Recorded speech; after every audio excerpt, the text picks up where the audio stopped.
being the biggest topic in the NBA after calling off last minute against Jokic and the Nuggets before tip-off in Denver, non-stop jokes and name-shaming, the most backlash any player this season had to encounter. Speculations, assumptions, questionable decisions left everybody hanging until revealed. The 29-year-old superstar suffered a lateral meniscus injury in his left knee, looking like he had no business playing the Golden State game, ended up getting hurt, missing double-digit games before the end of January. The league implementing new rules for stars must play 65 games for awards and All-NBA honors. At this point, it's not even about that for Embiid's legacy, but how the rest of his career will be managed. A month away from hitting age 30, not as young as many expected, it's time to raise serious questions about Joel's health after so many falls, collisions, getting hurt every single postseason. Besides the 2020 bubble, getting swept round 1, every other playoffs, the 7-footer always had to deal with something bothering him,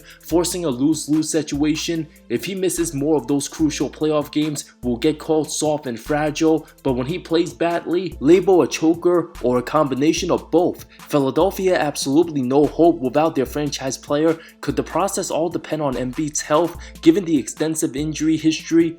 If anybody can foresee Joel Embiid turning out the player he's become, everybody would lose their minds, couldn't ask for anything more. Just 8 years ago, many had their awful feelings Joel might never play a single NBA game, from once compared to Greg Oden 2.0, 7-time All-Star appearances later, 5 All-NBAs, 2 scoring titles, and 1 Most Valuable Player award to show, missing double-digit games minimum every season, the most he's played 68 out of 82, it's evident he's nowhere near as durable and won't have the longevities of a Shaq or his rival Jokic. Philly fans simply can never catch a break on their most prized superstar since Allen Iverson. We already seen Joel's full potential in less intense regular season matchups. All the time he goes off for 40 plus against bad teams, bullying his defenders, drawing free throws anytime he wants, or just pulls up from mid-range, cashes in every time when in a rhythm.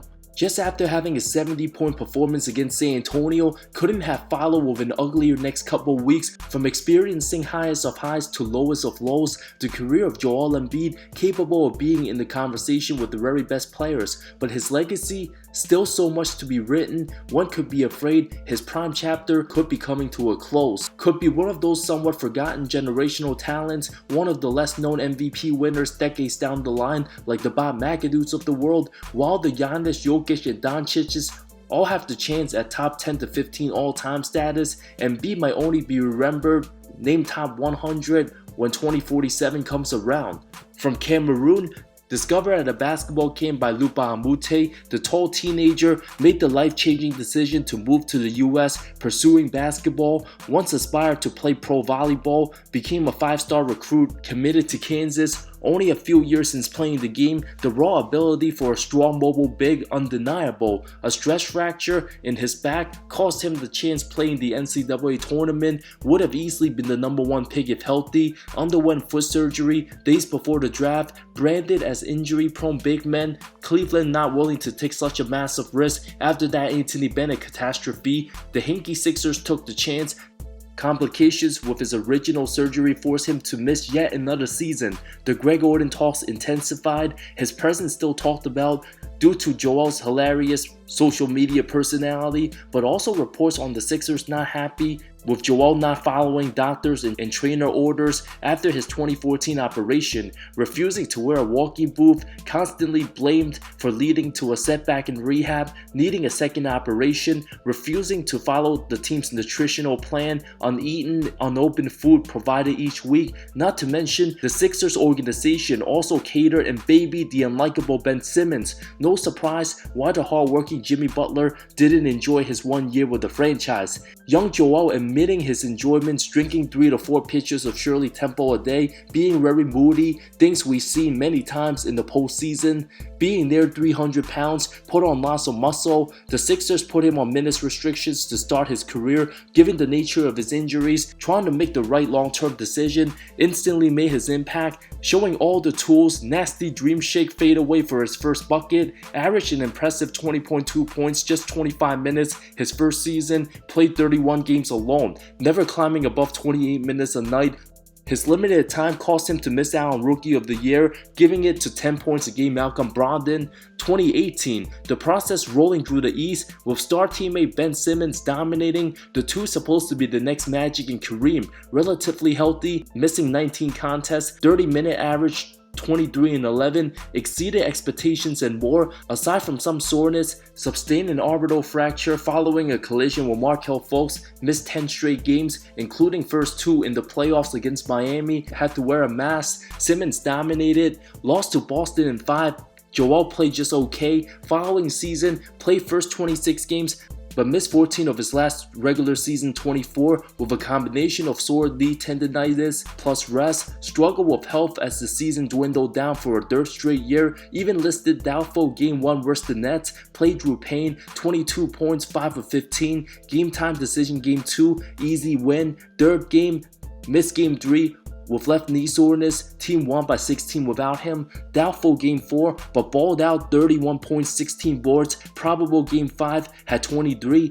Then against the loaded Raptors, missed game 2 morning shoot around due to gastroenteritis. The hell was he eating before the game? 2 of 7 shooting, no show, especially against Marc Gasol. Every playoffs, a repeated pattern of different pains, bad tolerance, unlucky breaks, one thing after another. Joel never seems to get things right come postseason time. Had his best chance 2019, couldn't get his body fully ready. Many wonder how Jimmy Butler feels about that. 33 points game 3, followed by a game 4 stinker. 11 points, 2 of 7 shooting, a close loss, drawing up before the game, needed an IV, failed to go up 3-1. Upper respiratory infection. Heading into game 5, the stomach virus plus missed games late regular season resulted in poor conditioning. The atrocious Ben Simmons, minus 16 for the series, came up short on Kawhi's iconic buzzer beater. Last 3 games, lackluster 17 points, 38% from the field, more turnovers than field goals made, a 6 of 18 game 7, absolutely exhausted round 2, a costly turnover taken away by Kyle Lowry, cried painfully in defeat. 5 years later, still has yet to get out of round 2. 2020 came along, no more Jimmy Butler, a bad fit with Al Horford.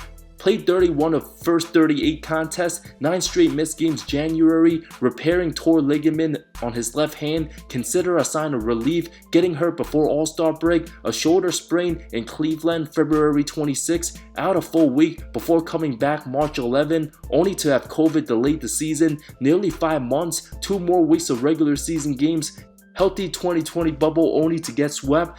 Has there not been a stoppage? Embiid likely encounters another injury. Entering his early prime 2021, missed 21 games, again played first 31 of a possible 38, a bone bruise after a dunk, held onto his left knee in agony, thought his season over, but missed 10 straight, while Jokic missed 0 games that season. Joel came in second for MVP. When it seems like everything's going right, something's guaranteed to go wrong. The constant story of Joel Embiid's career, up 3-0 on the Wizards, playing excellent ball, 29-point average, falling on a drive attacking Robin Lopez, just 11 minutes played, ended up being a partial torn meniscus, looked fine first 3 games of the Atlanta series, appeared to be a cakewalk to the conference finals, up 2-1, choke game 4, disgusting 4 of 20 stinker, 17 points, pathetic 0 of 12 shooting second half, missed a potential winning layup, not to include the constant flopping, gave up many baskets when his team's outnumbered, failed to close out game 5, blew a 26-point lead,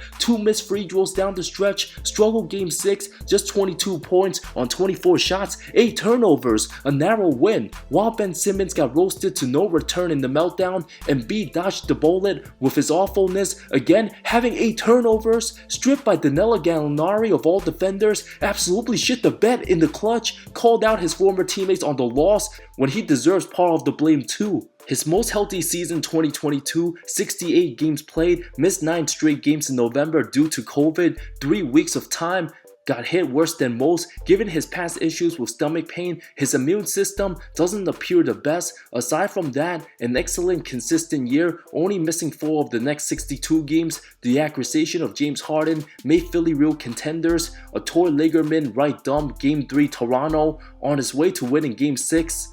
Up 29, 4 minutes left, caught a brutal elbow from Siakam. Doc Rivers had one job, failing to take his guy out a few possessions before when the game already out of reach. Joel should never be playing in big blowouts under any circumstances, even if he's 1 point away from scoring 100. Like mentioned before, bad things happen to him every time things seems to go right. Didn't travel first 2 games in Miami, blown out both times, had a concussion, got destroyed game 5 and 6, must win games, 7 of 24 from the floor, held to 20 points.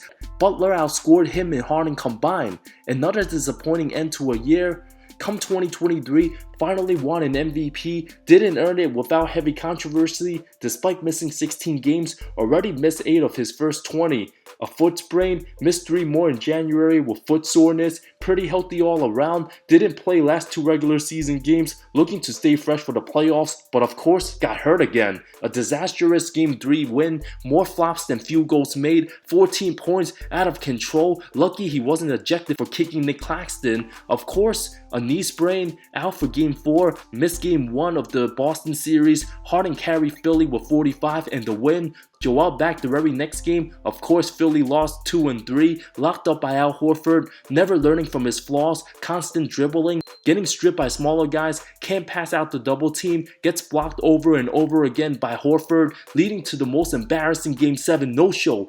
Having a knack trying to prove a point and take things personally, campaigning himself for MVP, then says he don't care about winning the award, which he clearly does, focuses too much on the critics, reads the social media comments, gets in his own head, an ongoing unhealthy battle, where Jokic don't even have social media, doesn't care about what anyone says, just gets the job done. When things don't go his way, Embiid immediately has a discouraged body language, seemed content about receiving his MVP trophy, continued to get gas in big games, avoids blame, says he cannot win alone with James Harden, not the type of statements other all-time greats would make, proceeded to dominate bad teams, dropping 40, 50, and 70 pieces, relies heavily on his mid-range jumpers, doesn't bang down low as much in regular season, got his knee sat on by John Kuminga when diving for a loose ball, easily gets hurt when tangled up.